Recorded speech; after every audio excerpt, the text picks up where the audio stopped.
नमस्कार, आप देख रहे हैं हार्ट ऑफ भारत। मैं हूं दिवाकर विक्रम सिंह। उत्तर प्रदेश के मुख्यमंत्री और भाजपा के फायर ब्रांड युवा नेता और वरिष्ठतम नेताओं में से एक और भाजपा की आन बान शान बन गए योगी आदित्यनाथ का एक वाक्य, एक नारा या यूं जुमला भी कह सकते हैं, बटोगे तो कटोगे, इन दिनों चर्चा में है। और चर्चा में आने का मुख्य कारण है कि भारतीय जनता पार्टी के किसी भी नेता को देश के स्तर पर प्रोजेक्ट करने का काम करने वाले आरएसएस भी बटोगे तो कटोगे नारे से पूरी तरह से सहमत दिख रही है। सवाल ये है कि संघ प्रमुख मोहन भागवत को योगी आदित्यनाथ के इस नारे से सहमत क्यों होना पड़ा, जो सहमति की राजनीति पर पूरे देश को आगे बढ़ने की बात कर रहे हैं। मोदी के नेतृत्व में पिछले 10-10.5 साल से जो देश आगे बढ़ रहा है उसमें अब सहमति भी बनाने की ज़रूरत है। लेकिन बटोगे तो कटोगे नारे पर अब खास करके 4 जून के रिजल्ट आने के बाद संघ भी ये मान रहा है कि योगी आदित्यनाथ का नारा हिंदू समाज के लिए बहुत ज़रूरी है, क्योंकि बगैर एकता के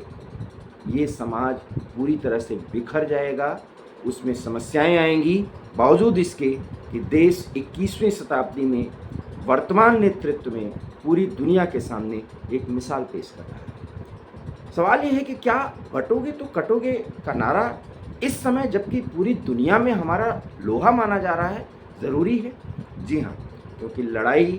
इस समय कट्टरता के खिलाफ है और ये लड़ाई दुनिया के किसी भी कोने में, और विशेष करके जो पश्चिम एशिया और इज़राइल के इर्द गिर्द जो कुछ भी चल रहा है, वो लड़ाई किसी धर्म के खिलाफ नहीं है, वो लड़ाई कट्टरता के खिलाफ है। किसी एक देश का वजूद ही खत्म करने की बात अगर कोई एक देश अपने प्रॉक्सीज अर्थात अपने ही रूप में छद्म वेशधारियों को, ग्रुप को आगे करके लड़ रहा हो और उसको खत्म करने की बात कर रहा हो, उसके बहाने अपने आप को मजबूत और पूरी मुस्लिम समाज का, यूँ कह सकते हैं इस्लामिक राष्ट्रों का अगुवा कहलाने का उसकी अपनी एक आकांक्षा हो, उसी कारण से आज इज़राइल जो कुछ भी कर रहा है ईरान के खिलाफ, हिजबुल्लाह के खिलाफ अर्थात लेबनान, या गाज़ा पट्टी में, वेस्ट बैंक में, या वो जहाँ भी अटैक और स्ट्राइक करने की कोशिश कर रहा है, उसके पीछे सिर्फ और सिर्फ एक ही कारण है, वो ये है कि हमें अपने वजूद को बचाना है। क्योंकि अगर हमें बचाना है तो आक्रामक होना है, क्योंकि अगर हम ऐसे ही बचते रहे, सहमति के आधार पर रहना है, मिलजुल के रहना है और पूरी दुनिया के एक नारे के साथ कि हमें को एग्जिस्टेंस के साथ आगे बढ़ना है, तो इज़राइल को मिटा दिया जाएगा। और इसलिए चाहे आईडीएफ का प्रमुख प्रवक्ता हो, या मोसाद का चीफ हो, या इज़राइल का प्रधानमंत्री हो, वो ये कहता है हम बदला ही नहीं लेंगे। बदला लेना तो एक अलग बात है, कोई भी देश या कोई भी समूह हम पर आक्रमण करे उसके पहले ही हम उसके अस्तित्व को मिटा देंगे, क्योंकि हमें एक राष्ट्र के रूप में जीना है। और इसलिए मैंने थंबनेल में ये दिया कि बटोगे तो कटोगे, इज़राइल की तरह रहोगे तो जियोगे। सवाल ये है कि जब एग्जिस्टेंस अर्थात जो वजूद है हमारा वो बना रहे, इसके लिए ज़रूरी यही है कि हम अपने वजूद को बचाने के लिए पूरी तरीके से सजग रहें, आक्रामक रहें, क्योंकि ज़िंदा रहना है तो मरने के लिए तैयार रहना पड़ेगा। सवाल ये है कि आज इस समय पूरी दुनिया जब परमाणु युद्ध के मुहाने पर खड़ी है, तो ये नारा या ये स्थिति, इसको समझना ज़रूरी है, इसको मानना ज़रूरी है। जी हाँ, क्योंकि लड़ाई ही धर्म के नाम पर लड़ने की कोशिश की जा रही है, उसको रोकने की कोशिश और कवायद में कुछ ऐसी शक्तियाँ जुटी हुई हैं जो मानती हैं कि उनकी कट्टरता भी बची रहे और मिलजुल कर साथ रहने की जो एक प्रवृत्ति और वो लोकतंत्र में मजबूत होती है, वो भी बचा रहे। और इसके पीछे एक ही कारण है कि वो अपने वजूद को तो बचाए हुए हैं, लेकिन दुनिया के उन देशों को ज्ञान दे रहे हैं, शिक्षा दे रहे हैं जो इस समस्या से जूझ रहे हैं। और भारत भी इस समस्या से जूझ रहा है। बावजूद इसके कि भारत की आर्थिक प्रगति बहुत मजबूत है, लेकिन सामाजिक और राजनीतिक स्तर पर जिस तरीके से अस्थिर करने की कोशिश पश्चिमी देश कर रहे हैं, जिसे हम डीप स्टेट कह रहे हैं, और खास करके 4 जून के रिजल्ट के आने के बाद हमारे बहुत ही छोटे स्वार्थ, जिसमें हमारे परंपरागत तरीके से देश के आज़ादी के समय की राजनीतिक पार्टियां वो डीप स्टेट के उस जाल में फंस रही हैं और बाकायदा यहाँ के सामाजिक ताने बाने को तोड़ रही हैं। और इसलिए ऐसी स्थिति में जब जातियों के विभाजन के द्वारा हिंदू समाज को अलग थलग करने की कोशिश की जा रही है, अगर योगी आदित्यनाथ ने ये नारा दिया कि बटोगे तो कटोगे, और ये बात आरएसएस को समझ में आ रही है, जो कि देश के सुदूर रिमोट एरिया में भी पूरी तरीके से सक्रिय है और उसके ही प्रयासों से, मतलब वो उसी का अकेला प्रयास नहीं है, उसके ही प्रयासों से वो रिमोट एरिया जहां पर कट्टरता की पराकाष्ठा के कारण लोग धर्म परिवर्तन तक करने की कोशिश करते हैं, और कोशिश ही नहीं, वो सफल भी हो जाते हैं, वहां पर एक रेजिस्टेंस की भूमिका में आरएसएस है। और इसलिए जब सहमति की राजनीति में आरएसएस को भी कुछ तथ्य और तत्व दिखने लगा, तब योगी आदित्यनाथ का